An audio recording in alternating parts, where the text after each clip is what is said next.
Today is the 25th of November, and it is the International Day of Elimination of Violence Against Women. It also begins the 16 days of activism that the world observes against violence against women and against gender-based violence. So today I'm going to, as I promised, every day for the 16 days, I'm going to bring you some kind of information that I hope would be useful to you or people around you. Today, I'm going to tell you what domestic violence is.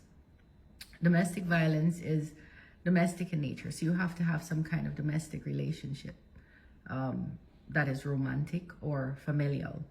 It does not relate to strangers. And many times we think domestic violence is a cuff or a kick, a slap, a throw down the stairs, a kick in your belly, and it often is. So that is domestic violence. But sometimes it comes in forms that we wouldn't think is violent. You're ugly, you're fat, you're worth nothing without me. It's a verbal abuse. You're stupid. Those are all ways men can abuse women verbally. Or emotional abuse, having you question your sanity, having you question your worth, having you question your belonging, having you question your esteem.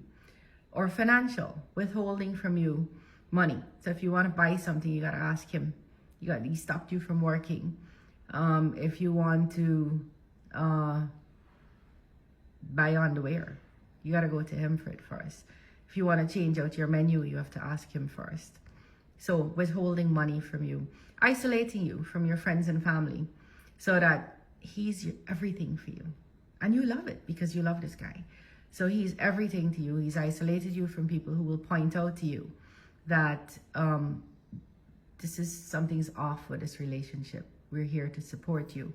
Stopping you from visiting your parents. Stalking is another way you can be abused because you're afraid now. You're afraid to go to work. You're afraid to come out to work. You're afraid to go party. You're afraid to have a social life. You're afraid to go walk in the park because there might be this person waiting there, besetting, waiting to harm you, to frighten you, to bully you. And then sexual abuse. You may think that because you're in a relationship with this guy, either married or boyfriend and girlfriend, or in a romantic live-home relationship, that sex is his right. It is not. While consent does not flow from being in a relationship. So he has to have consent. Many times, and I worked in this area for a lot, and many times women would come to me and speak of the cuffs and the kicks and the emotional abuse and the verbal abuse, and they wouldn't even recognize that him throwing you on the bed or throwing you on the floor and having sex with you is abusive, but it is. So domestic violence can come in physical forms, kicks, cuffs, slaps. It can come in verbal forms where you're told the most horrible things about your body, about your parts, about your being. It can come in financial forms. It can come in sexual forms. It can come in stalking. It can come in isolation. So it has many different ways that it can come. Be aware.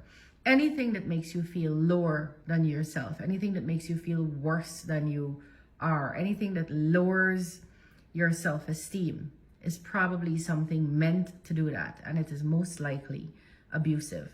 So pay attention for those signs, and I hope that this helped in defining a little bit more for you what domestic violence looks like. Let's talk to our girls and our boys about this also.